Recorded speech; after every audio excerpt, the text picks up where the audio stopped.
What's up, hockey fans? Welcome to the Wraparound brought to you by the Hockey News. I am your host, Emma Lingan.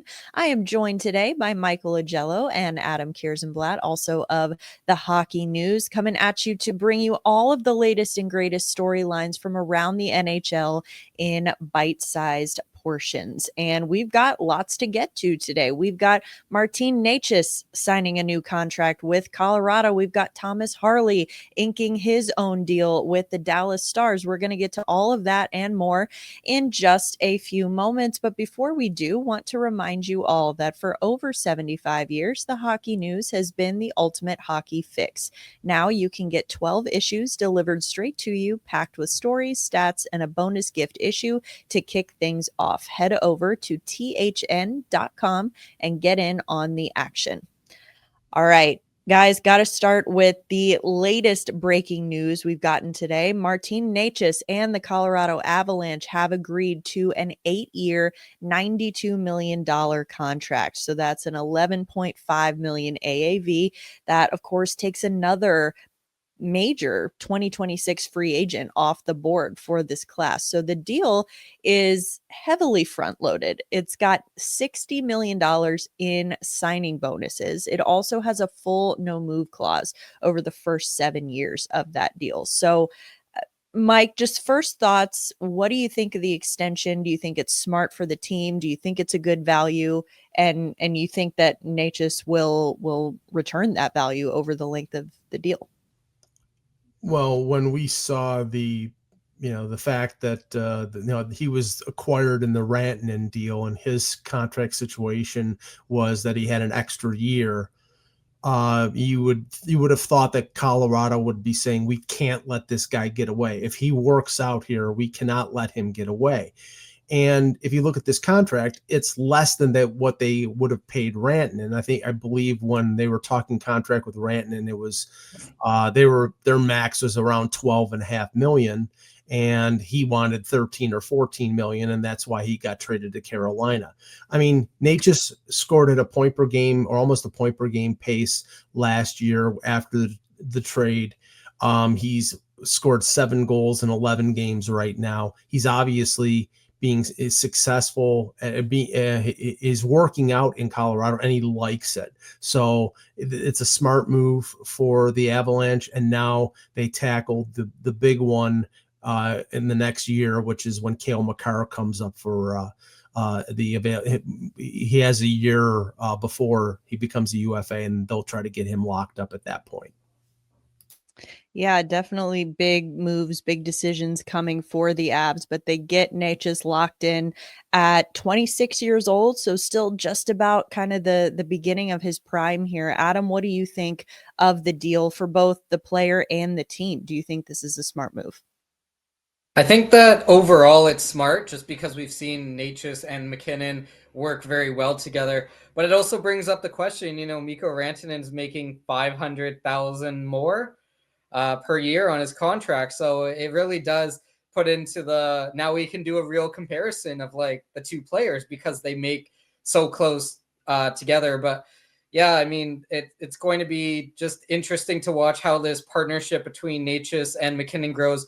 And also this like continual trend of players re-signing with their teams and free agent frenzy basically becoming going to be what is free agency frenzy going to be? Like, all of these shows that they have on July 1st are just going to be 8 hours of filler at this point because everybody is re-signing with their team. So yeah, it's definitely an interesting trend that we're seeing with players re-signing with their team. But I think that this is just based off of what we've seen in the limited time, that this is a great deal for both Colorado and Necas. I would have been interested to see what he would have gotten on the free agent market because it probably would have been more. But yeah, just a good deal for Colorado for sure. Yeah, I think worth pointing out as well, as you said, just about $500,000 more than or less than what Rantanen is making. Of course, Rantanen, the key here is that he is playing in a tax-free state. He's with Dallas. So, of course, that makes up for some of it. But still, your point's valid. I mean, you got to wonder, could the Avalanche maybe have just a little bit more to hold on to Rantanen longer. But, like you said, it's making our jobs a lot less interesting during the off season. What are we going to talk about here? I'm sure that will come up. I'm booking my trip to Bora Bora right now if on July 1st. Yeah, maybe we'll all have to take a vacation this off season. No news to cover. But there is news to cover now. So want to move on to the Montreal Canadiens. So Jakub Dobes, their goaltender, he's had an incredible start to the season. He's gone 6-0-0, a 930 save percentage, a 1.97 goals against average. So really, really impressive start. Of course, Dobes kind of assumed to be the backup goaltender in Montreal when it looked like Sam Montembeault had kind of solidified his role as the starter last year. But I mean, now when you look at how Dobes has started the season, I mean, do you think, Mike, that maybe he has leapfrogged Montembeault on the depth chart, or do you think it's still just kind of going to be an even split? I think they're going to ride the hot hand right now. I think, going into the season, Montembeault was assumed to be the number one, and Dobes played really well in the second half of the year when they moved away from Caden Primo as the backup. I think, they're going to stick with, if he's playing at a clip where he's a 930 save percentage and a goals against under 2, you'd be stupid not to keep playing the guy.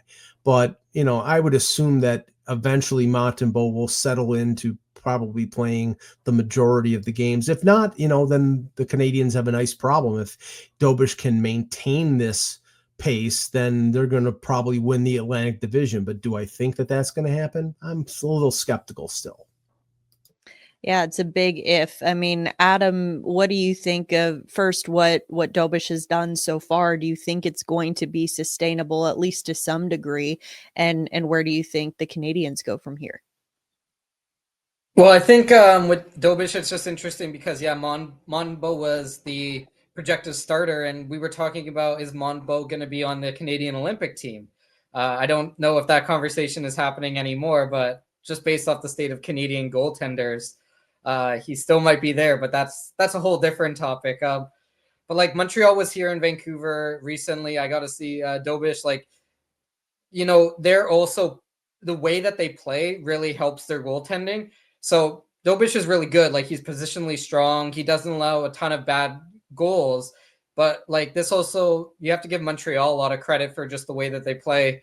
They attack in waves. The best defense is offense. Like, if you have the puck in the offensive zone for the whole most of the game, your goaltender isn't going to have to be tested as often, but they're good at shutting down those high danger chances, which is definitely helping their goaltending. But I like, do I think that he's going to go perfect and like put up NHL record numbers this year? Probably not. But like, is he going to be a top 15 goalie in the NHL for the whole season? Very possible for sure. Just really interested to see how Montreal kind of evolves. They're already at the top of their division. Like, this is a team that is looking pretty good. Like, their young stars are all clicking, and now they have this exciting goaltender who, is creating a goaltending debate, I guess, in Montreal. Well, there's not much of a debate right now, Emma, because Montembeault's save percentage is in the 840s. So as long as he is at that at that level, they're going to keep pumping Dobes and starting him lots of games. Yep, like you said, riding the hot hand. Well, we talked about already all these free agents coming off the board. We may not have much to talk about next offseason, but you know what? By next offseason, Zach Hyman still may have not played a game for the Edmonton Oilers this year. He initially, I feel like this is a goalpost that has been moved a few times at this point in terms of when he is supposed to come back. The latest was that he was supposed to return to the Oilers on November 1st, but head coach Kris Knoblauch did say that he's going to need another week before he's ready to play. Knoblauch said that he looks ready, but the medical staff is holding him back. I mean, without Hyman, the Oilers are 18th in goals per game, but they haven't struggled on the power play. They're operating at about 30%, which is good for fourth in the league. So, they really haven't missed Hyman much on the power play, but seems like maybe 5-on-5 they have. Mike, how soon do you think that the Oilers are going to need to get Hyman back? Do you think that he'll immediately slot in on the power play unit whenever that is? Or do you think that they'll be relying on him more for help at 5-on-5? Yeah, I think where they need him more than anything is at even strength. I mean, yes, it's nice to have him on the power play. Sometimes he played in front of the net. I don't know if they want him to take that abuse that comes with playing in front of the net, but I know that seeing him for many years in Toronto, he's a heart and soul player, and that team needs him back in the lineup. But what they need is him back in the lineup and stay in the lineup. They don't need him to come in, rush back, play a couple games, and then get re-injured. Now, I don't know whether we're ever going to see the 50-goal Zach Hyman that we saw a couple years ago, but if he scores 30 or 35, plays good two-way hockey, and plays with McDavid, right now McDavid's got 3 goals. He's not superhuman. He's just very human. If you get Hyman back, maybe he can help McDavid get to that level where he's on a 50-goal pace. Adam, what do you think? Do you think the Oilers need Hyman to really kind of take that next step offensively, or how big of an impact do you think he's going to have once he does return? Well, yeah, I'm just kind of interested to see how this injury impacts him moving forward. Is he going to be able to be as strong of a net front presence just in general? It's going to take him some time when he does come back, it's going to take some time to find his groove, kind of like that's just how the NHL works as well. So you want to make sure that also the timing works out where, like, let's say that he comes back at the end of January. That's not great because he's going to play 3-4 games, and then he's going to have 3 weeks off because of the Olympics, or 2 weeks off. So the timing of this return is also going to be very interesting, because there is a case to be made that even if he's ready, maybe you sit him out until after the Olympics, like if it's close enough to that timetable. But I mean, like, Edmonton, for whatever reason, the last couple of years, Edmonton has just had like really slow starts in October. It's almost like they know that they're going to be in the playoffs, so they know that they're going to go on an extended run. So it's like, if we take the first 2 months off, then we can tack it on to the end of the playoffs, because that's going to be an extra 2 months. But like, they just don't look the same without him. They don't, like, they're still dangerous, right? Like, Leon Draisaitl is still scoring from ridiculous angles, and McDavid is still weaving through players, but it's like you're missing that like extra layer. So it definitely has impacted the Oilers. They're not as, like, they're still fun, but they're not as fun without Hyman. And yeah, you can also tell because they're switching up their lines a lot, so they're still trying to find that balance in the top 6 in a way to try to really replace him. Well, worth noting, too, that the guys that are currently backfilling the forward depth in Edmonton, guys like Savoy, Isaac Howard, those 2 guys combined 21 games, 2 goals, 1 assist. That's not going to be enough for the Oilers to really take a step forward. So it seems like they could really use Hyman back sooner rather than later. So we'll see if that 1-week extension holds, and we're seeing him back here mid-November. Mentioned this at the top of the show. Want to circle back. Thomas Harley, latest 8-year extension, the most recent one before Necas happened on Thursday, but Harley, he's now the new highest paid defenseman in Dallas. So he's making 10.5 million AAV. That's of course ahead of Miro Heiskanen, who's making 8.4. Mike, do you think that Harley will eventually surpass, or potentially has he already surpassed Heiskanen as the Stars' number 1 D-man? I mean, the money says that he has, but that's also kind of a product of the times we're living in with the cap going up. But I mean, do you think that Heiskanen is going to be sort of leapfrogged in this depth chart by Harley, just with what he's done over the last couple of seasons?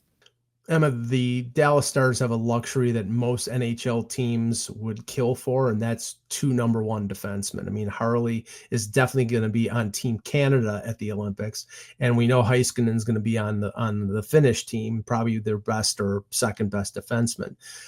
They're comparably aged. Heiskanen's 26, he's 24, so I think they're just going to be a tandem the next decade. I mean, it's a great problem to have, and it's one of the reasons why the Dallas Stars are going to probably be perennial Stanley Cup contenders with Ottinger and Rupe Hens and that core group that they have. They're going to be in the mix in the Western Conference for a long time, and that dynamic duo on the blue line of Heiskanen and Harley is one of the big reasons. Yeah, it really is a really good problem to have. Maybe depth behind those two guys may be a bit of a question mark in Dallas, but I think that, they're certainly well set up there at the top. Adam, what do you think? Do you think that Harley maybe eventually takes over, that Heiskanen passes the torch, or are these guys just kind of going to be, as Mike said, number 1 defenseman?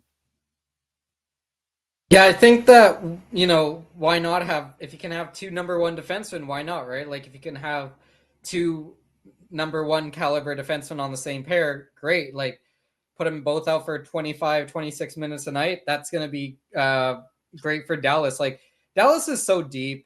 Like, they had the luxury of trading Logan Stankoven. Like, every team in the NHL would love Logan Stankoven because they got Mikko Rantanen, right? Like, you just look, like, I know that some of their players are getting older. You look at Jamie Benn, Tyler Seguin, but like, they have a very good core that's going to push them for the next couple of years. And I'm just really interested to see, how now this Harley contract plays out with Jason Robertson. Like, what's going to happen there? Like, this Dallas team has built like a contender that could be in West Finals and Stanley Cups for the next 6-7 years, because of how they've stockpiled their draft picks, how they've basically hit on like every single draft pick out there. And it also shows the importance of, not trading 14th, 15th, 16th overall picks, right? Like, Harley's a mid-round pick. So I think that it's a great deal for the Dallas Stars. Once again, like Necas, I think Harley could have gotten more money. I think that he may have taken a little bit of a discount, and that could be Texas's no state tax, if I remember correctly. So maybe that plays into it as well. But overall, great deal for Dallas. And yeah, Harley is definitely a number 1 defenseman on, I would say, 80% of the teams. And, like, the other ones he might not be, because they have a Norris contender on there. Yeah, definitely. And they play in a difficult division too, in the Central. One Central Division team who has not gotten off to a good start would have to be the St. Louis Blues. They have started off very poorly with a 3-6-1 record after, of course, they finished off last season really strong under Jim Montgomery. They had that surge in the second half that pushed them into the postseason. Of course, a big part of the slow start to this year has been Jordan Binnington. You mentioned Canadian goaltending earlier, so knew we were going to come back to that. Jordan Binnington, he has been a huge part of these struggles. He's got an .863 save percentage and a 3.27 goals against average through 8 games this season. So Binnington has just kind of always been this way, as he's one of those guys that really turns it on in the important games. He was phenomenal at 4 Nations for Canada last year. He's been phenomenal in the playoffs before, but just we're seeing some major struggles from him early in the season for St. Louis. But Mike, do you think the Blues are going to be able to turn things around? I mean, it's still early, and this is a team that is known for kind of staging these late comebacks after, especially over the last few seasons. But I mean, with Binnington struggles and the chance that, again, with goaltending in Canada, he's probably still a lock to make the Olympic roster. But I mean, how do you think this is going to affect the Blues here for the rest of the season? Yeah, I mean, this is an organization that was in dead last on January 1st, 2019, and then won the Stanley Cup. So they have a nasty habit of digging themselves cavernous holes. But, to your point, I mean, you just can't, I don't know if you can keep doing this. And I mean, right now, I don't know if it's a Binnington problem or a Blues problem, because his goals against is microscopic compared to Joel Hofer. He's got a goals against of almost 6. So, they're not playing particularly well defensively. They're not scoring a ton. Robert Thomas, who's arguably their best player, only has 1 goal. Their leading goal scorer is Jake Neighbors, who is a fine young player. But I mean, I don't think that they've sort of really rounded into what we saw with the Blues at the end of the season, where they made that mad dash for the last playoff spot and then gave Winnipeg a real challenge.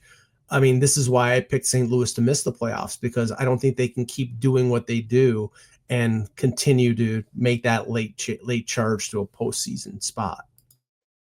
See, I feel like I say that every year about the Blues, and then they continue to surprise us. So, I mean, I agree with you, though. Adam, what do you think? Do you think that maybe this is finally the year that the Blues aren't going to be able to stage that heroic comeback? And how concerned are you about Binnington's start to the year? I mean, the Blues are, as somebody who covers a team in the Western Conference, and I'm sure that you can agree with this, Emma, like the Blues are kind of annoying because all of a sudden it's like, oh, they're not going to make the playoffs. And then they win 15 of 16 games at the end of the year. Like they almost beat Winnipeg in the first round last year. So, but I'm like, it's kind of like Edmonton, right? They just find a way to kick it into gear.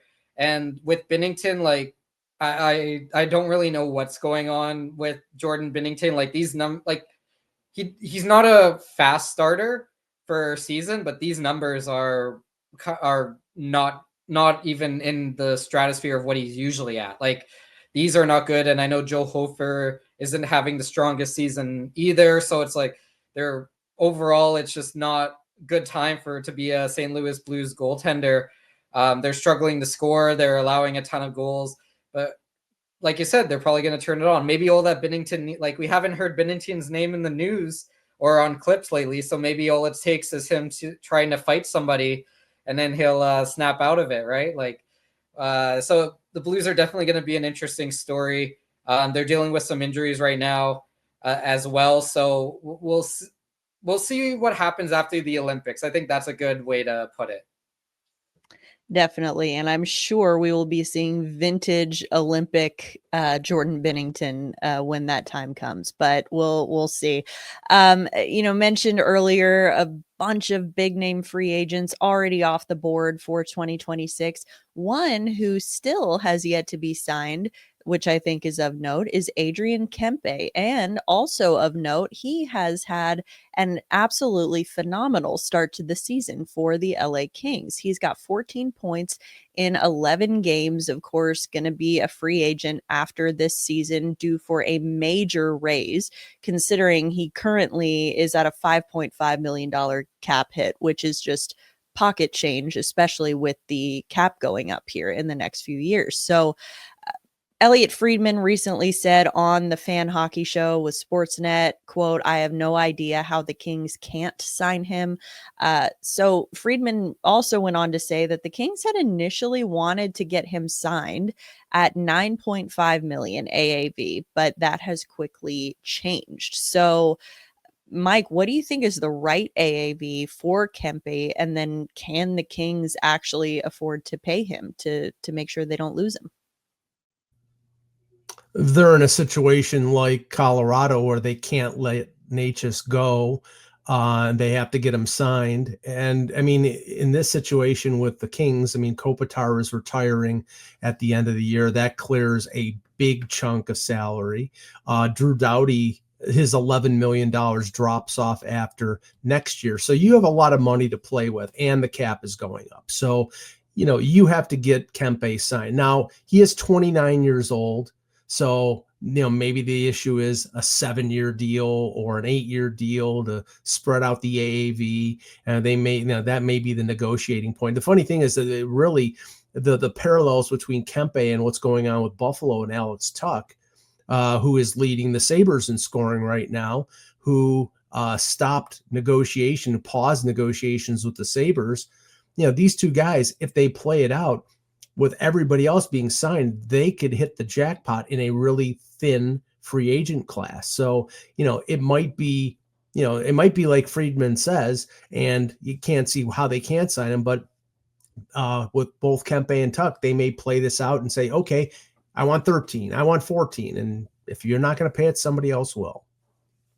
That's true. I mean, we're seeing players capitalize. Guys like Nikolai Ehlers, was able to do that this past year on a very thin free agent market. So, I mean, Adam, what do you think? Do you think that Kempe is going to be the guy, the one that got away for LA, or do you think they're going to find a way to keep him? I think that with Kempe, it's going to be like LA is going to just throw everything they can at him because they have to. Like, as Mike said, you're losing Kopitar this year or next year. Doughty is at the end of his, end of his career. Like, we don't know how many more years he's going to play. That defense is, we've talked about that defense a couple times. It's signed long-term, not ideal. So you really need Kempe, to stay in LA. And I mean, he's their entire offense at the moment, which is going to make it so that he's getting paid big. Like, I wouldn't be surprised if Kempe makes more than Mikko Rantanen on his next deal, just because of the situation. And as you mentioned, like, there's no free agents left, right? Like, if Kempe goes to free agency, somebody could easily throw $15 million at him. Like, that's just a reality of what's going to happen. Like, that's what free agency is. So overall, it's going to be very interesting to watch how this negotiation goes, because if you're the LA Kings, like, do you want to pay Kempe 15, 14 million, but also you have to pay him? Like, there's going to be this internal struggle of like, yeah, he's going to get paid, but like, are we going to be the team that pays him? And the last time I looked, California, I think, has state taxes. Yeah, I think they might be known for that there. Yeah, very interesting. One of the few remaining still unsigned free agents left after this season in terms of the big names. So we'll certainly have to keep an eye on him. One other free agent, certainly not in the same category in terms of name recognition, but another guy who's going to be a UFA next summer. It's a guy that Adam, you and I are very familiar with in the markets that we've covered, and that's Kiefer Sherwood, now with the Vancouver Canucks, previously with the Nashville Predators.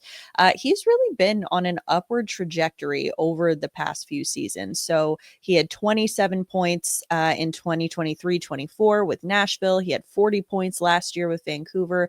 He now has gotten off to a really hot start. He's got 6 goals in 11 games to start the current season. So he also has led the league in hits since 2024-25. I mean, he's just like a little wrecking ball out there. So he's 30 years old. Like I said, he's going to be a UFA next summer. He's currently making $1.5 million, which again, pocket change. So Adam, do you think the Canucks sign him to keep him around, or do you think they try to flip him as trade bait, maybe around the deadline, to get something for him?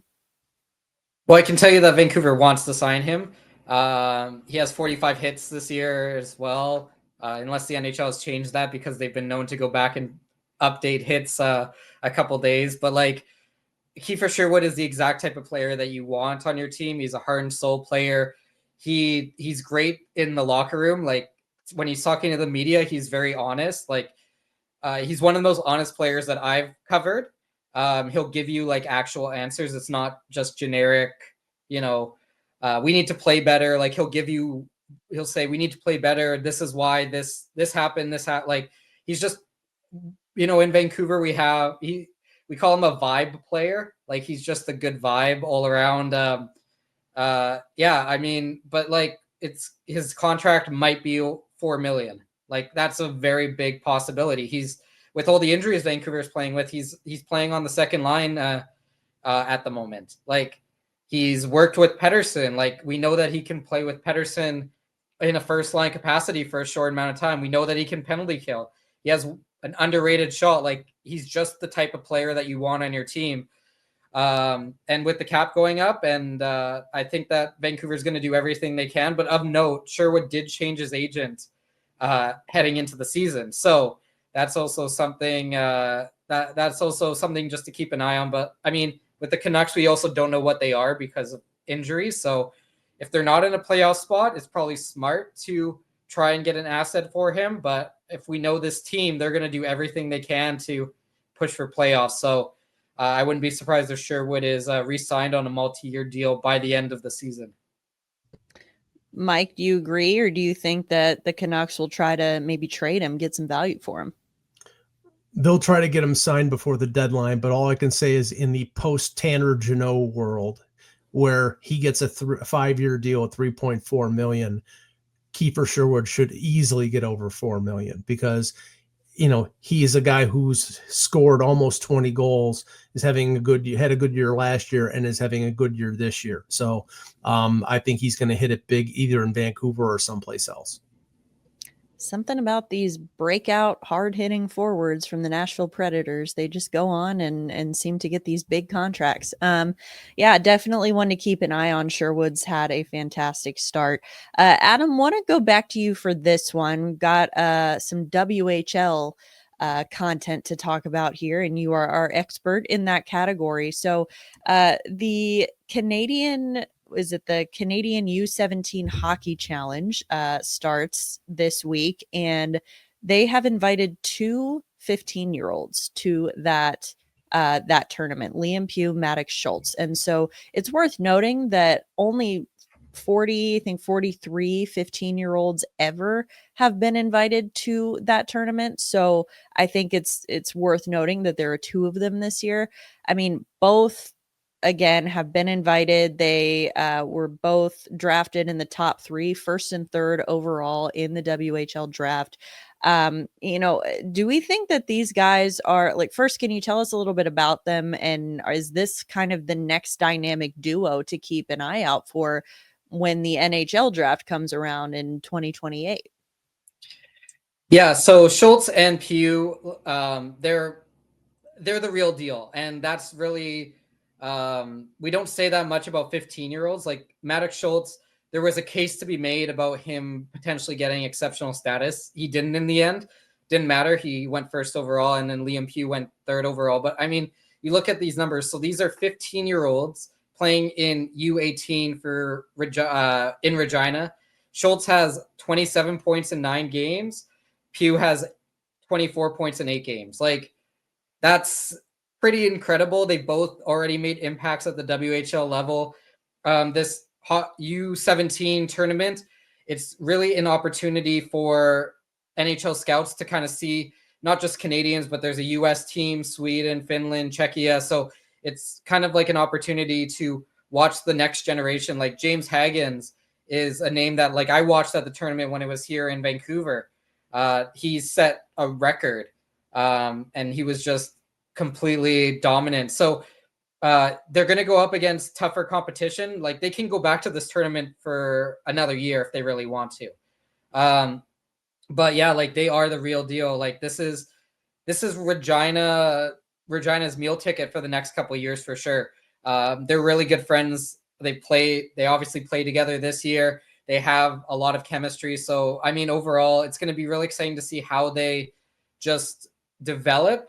And like you said, 2028 is their draft year. So we still got a couple more years to watch them in the WHL.